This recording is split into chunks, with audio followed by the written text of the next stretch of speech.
How to download a YouTube video thumbnail on the YouTube Studio mobile app. Okay. Go to the YouTube Studio mobile app and then you tap on the three dots, and then you'll need to go into the videos section and then click on that. This should take you to page of all the videos where you would like to tap on the video you want to download the thumbnail of.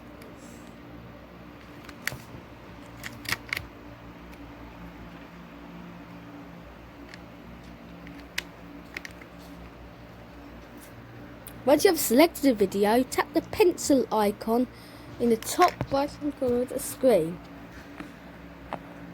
Wait for a second, then you should tap the pencil icon again in the thumbnail, and then tap the download icon and accept all the permissions, and then your thumbnail will then download.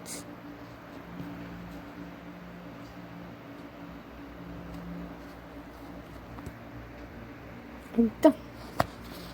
Thank you for watching. Please like, share and subscribe.